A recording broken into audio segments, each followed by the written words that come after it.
तरीकों से उनके जो उत्पत्ति के आधार हैं, उनकी लेंथ है और उनका जो अन्य कारण हैं उनके कारण भिन्न हैं। तो उनका डिफरेंस जो भिन्नता है वो हमने बेसिस के आधार पर लिया है, हिमालयन रिवर्स और पेनिनसुलर रिवर्स, यानी कि हिमालय से निकलने वाली नदियाँ, उत्पत्ति होने वाली नदियाँ और प्रायद्वीपीय पठार से निकलने वाली नदियाँ, इनमें क्या क्या अंतर है। तो पॉइंट ऑफ ओरिजिन, उत्पत्ति के आधार पर, तो हिमालयाज एंड ग्लेशियर, ये हिमालय और ग्लेशियर से उत्पन्न होती हैं। और जो पेनिनसुलर रिवर्स हैं वो western Ghat and central highlands से उत्पत्ति होती हैं। तो वेस्टर्न घाट, यहाँ ये जो पश्चिम के ये वेस्टर्न घाट, यहाँ पर्वत श्रेणी है ऐसी। तो हिमालयन रिवर्स जो हैं वो यहाँ से निकलती हैं और उनको हिमालय जो बर्फ़ से ढके हुए क्षेत्र हैं, ग्लेशियर्स जो हैं, उनसे उनको पानी प्राप्त होता है। मतलब जाड़ों में तो बर्फ़ पड़ती है, तो वो फिर भी जो है उसके बाद थोड़ा गर्मी होती है तो बर्फ़ मेल्टेड होती है, पिघलती है, उनमें पानी रहता है। यहाँ आप ये जो आपकी इंडस है, जो जैसे सिंधु नदी कहते हैं, वो यहाँ से निकलती है, यहाँ से निकल करके ऐसे चलती है। तो और ये जो पेनिनसुलर वाली जो नदियाँ हैं वो वेस्टर्न घाट, ये वेस्टर्न घाट और इधर ईस्टर्न घाट जो पर्वत है, तो सारी जो पेनिनसुलर हैं वो सेंट्रल हाईलैंड ये है, जो ये नर्मदा और ताप्ती है सेंट्रल हाईलैंड से निकलती हैं। बाकी सारी नदियाँ वेस्टर्न घाट से यहाँ से निकलती हैं। आप इसका मैप देखेंगे, इंडिया मेजर रिवर्स जो दिया है, आप अपनी बुक के पेज 19 पर इसको देखेंगे। तो ये अपार्ट, अच्छा जी, तो नेचर, इनकी नेचर प्रकृति कैसी है, यानी कि कहने का मतलब है पेरिनियल, हिमालयन रिवर्स क्या है, पेरिनियल, यानी वर्ष भर इनमें पानी रहता है। और ये पेनिनसुलर रिवर्स जो हैं ये सीजनल होती हैं, यानी कि गर्मी में तो इनमें जो पानी आता ही नहीं है, केवल बरसात में वर्षा का पानी इनको मिलता है। और जो हिमालयन नदियाँ हैं वो सारे पूरे वर्ष बहती हैं, क्योंकि उनमें बर्फ़ का पानी पिघल पिघल के धीरे धीरे आता रहता है और कुछ बारिश का भी पानी मिल जाता है बरसात में। तो सोर्स ऑफ वाटर इसमें दिया है तीसरा पॉइंट, इनका जो हिमालयन नदी, इनका पानी का जो सोर्स है, पानी इनको कहाँ से मिलता है हिमालयन नदियों को, रेनफॉल, वर्षा से, एंड ग्लेशियर्स। अभी मैंने बताया कि यहाँ पहाड़ों पर बर्फ़ जम जाती है जाड़ों में और वो धीरे धीरे पिघलती रहती है, तो उन्हें ग्लेशियर से भी पानी प्राप्त होता है। जबकि पेनिनसुलर रिवर्स को, जो प्रायद्वीपीय पठार से निकलने वाली हैं, पश्चिमी घाट पर्वतों से निकलने वाली नदियां हैं, उनको केवल वर्षा से ही पानी मिलता है और गर्मियों के दिनों में तो ये सूख जाती हैं। अब इनका कोर्स से मतलब ये है कि ये 9th का कोर्स नहीं, कोर्स से मतलब है इनका रास्ता, कितना लंबा रास्ता तय करती हैं। The long course perform erosional activities and carry huge loads of slit and sand. यह हिमालयन नदियों का रास्ता लॉन्ग कोर्स से मतलब रास्ता, लंबा रास्ता है और परफॉर्म्स इरोजनल एक्टिविटीज़, और ये काट छाँट करने वाली इनमें प्रक्रिया होती है। यानी कि क्योंकि स्लोप्स ऊंचाई से निकलती हैं, पहाड़ों से निकलती हैं, तो इनका पानी तीव्र गति से स्लोप से गिरता है, एकदम ढलान से गिरता है। तो ये वहाँ से कंकड़ पत्थरों को तोड़ करके और सैंड, धूल, मिट्टी को अपने साथ, सिलिट एंड सैंड, ये लाती हैं। जबकि प्रायद्वीपीय जो पेनिनसुलर रिवर्स हैं वो, उनका रास्ता शॉर्ट होता है, लंबा नहीं होता ज़्यादा, एंड सैलोअर कोर्स, और उथला होता है, यानी कि ये गहरी होती हैं जबकि ये उथली होती हैं, यानी कि कम गहराई वाली होती हैं। सैलोअर कोर्स का मतलब है गड्ढे, कम गहराई वाली। ड्रेन्स इन, ये खाली कहाँ होती हैं, गिरती कहाँ जा कर के हैं। Most of river flow toward east and drains in bay of Bengal. अधिकांश नदियाँ, ये हिमालयन नदियाँ केवल इसको इंडस को छोड़कर, सिंधु को छोड़ करके सब की सब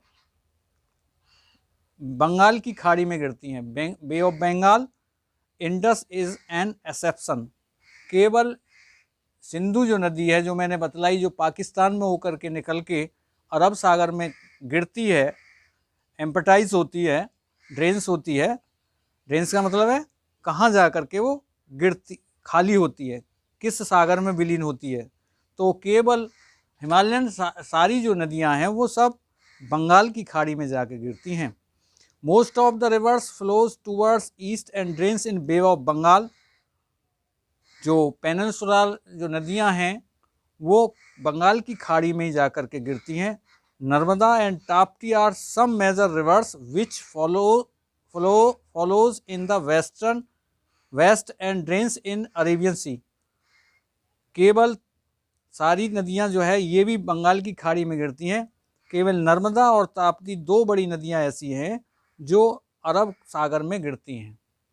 जो इधर को मैंने बतलाया था, इंडस जो नदी बतलाई थी वो, सॉरी, ये बीच में जो हाईलैंड से निकलने वाली दो नदियां मैंने बतलाई आपको, नर्मदा और ताप्ती, ये दो नदियां ये इसमें बंगाल की खाड़ी में यहाँ गिरती हैं आकर, अरब सागर में गिरती हैं। इधर अरेबियन सी है और इधर राइट हैंड पर ये बे ऑफ बंगाल है, ये बंगाल की खाड़ी है।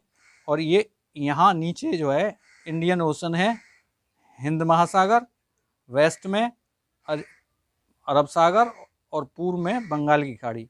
तो यहाँ दो नदियाँ, बाकी ये भी सारी की सारी नदियाँ आपकी बंगाल की खाड़ी में गिरती हैं। और केवल नर्मदा, ये वाली नर्मदा और ताप्ती, ये दो नदियाँ अरब सागर में गिरती हैं। अदर फीचर्स क्या है, अन्य इनकी विशेषताएं, forms plain, oxbow lakes, meanders and delta, ये मैदान बनाती हैं। हिमालयन रिवर्स जो है आपका मैदान का निर्माण करती हैं। ऑक्सबो गोखुर झील बनाती हैं, लेक्स झील बनाती हैं। मेंडर्स ये ऐसे घूम करके चलती हैं जैसे सर्पाकार स्थिति में, तो जो ये मोड़ हैं ये मेंडर्स कहलाते हैं।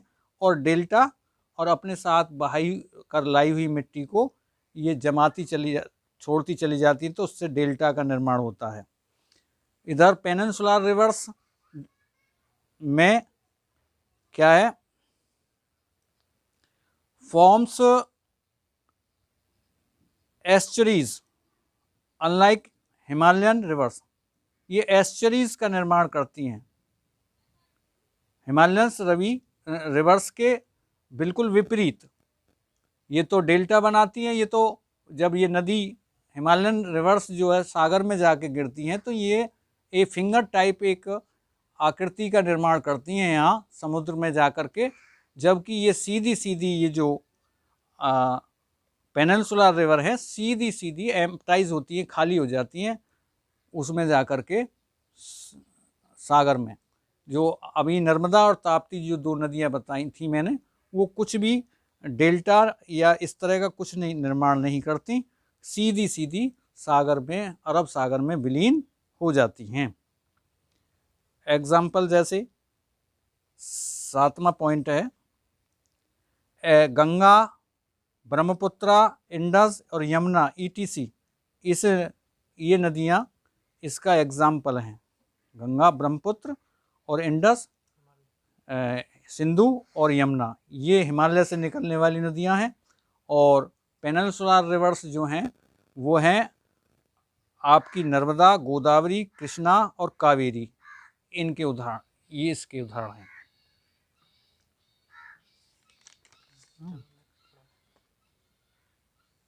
आगे है इनका पैटर्न, बहने का क्या पैटर्न है, कैसी कैसी ये स्थल आकृतियां में बहती हैं धरातल पर, किस तरह, व्हाट इज ड्रेनेज पैटर्न, इनका बहने का क्या प्रारूप है। प्रक्रिया है। The pattern in which the river flows, किस प्रतिरूप में ये नदियां बहती हैं। Depending on the slope of land, underlying rock structure as well as the climate condition, there are 4 type of drainage pattern. तो slope, depending on the slope, जो कि ढलान होता है, भूमि का ढलान, जिधर को भूमि नीची होती है उधर को पानी बहता है। वो पानी का ये नियम है कि ऊंचे से नीचे को बहना। तो डिपेंडिंग ऑन द स्लोप, तो जिधर को ढालू होगा ऑफ द लैंड, भूमि का, वो अंडरलाइंग रॉक स्ट्रक्चर, भूमिगत जो चट्टानें हैं उनका स्ट्रक्चर कैसा है, कठोर चट्टानें हैं या मुलायम सॉफ्ट वाली चट्टानें, एज वेल एज इसके साथ साथ द क्लाइमेट कंडीशन, वहाँ की जलवायु संबंधी दशाएं क्या हैं, उनके आधार पर there are 4 type of drainage pattern, 4 प्रकार का इनका प्रतिरूप देखने को मिलता है बहने का। डेंट्रिक पैटर्न, द रिवर, इस प्रकार का जो ट्री टाइप शेप बनती है इसकी। मान लीजिए ये आपकी ये मेन जो है रिवर ये बह रही है और इसमें इसकी ट्रिब्यूटरीज आकर के और मिल गई, सहायक नदियाँ मिलती हैं इसमें आकर के, तो ये एक ट्री टाइप शेप बनाती है। The river flows the slope of Tarain, उस भूस्थल पर बहती है। जब नदी किसी भूस्थल पर बहती है, स्लोप भूस्थल पर, तो resemble the branch of tree, एक पेड़ की शाखा की तरह समान दिखती है। तो ये आपका गंगा जो नदी है वो डेंट्रिक वे में बहती है। Trellis system, hard and soft rock exist parallel, जब कठिन और मुलायम चट्टान आपस में बराबर बराबर चलती हैं। मान लीजिए कठोर चट्टान ये है और इसके बराबर में फिर ये इधर सॉफ्ट आ गई, ये वो आ गई, तो नदी इसके सहारा कठोर को तो काट नहीं पाती, ऐसे बही, और यहाँ फिर जो है बीच में ऐसे जो है यहाँ सॉफ्ट वाली आ गई यहाँ, तो इसको काट करके ऐसे, और फिर यहाँ बीच में ये सॉफ्ट है तो ऐसे बहेगी। तो ये बहाव जो है, और tributaries are joint at right angle, और इसकी जो सहायक नदियाँ हैं वो बिल्कुल राइट एंगल पर, ये 90 अंश के कोण पर मुड़ी, तो यहाँ आकर के ट्रिब्यूटरीज इसकी जॉइंट करती हैं जो सहायक नदियाँ हैं। तो ये जो है आपका ट्रिलिस पैटर्न है। फिर रेक्टेंगुलर पैटर्न के अनुसार कैसे बहती है, यानी बिल्कुल आयत सा बना करके चलती है नदी।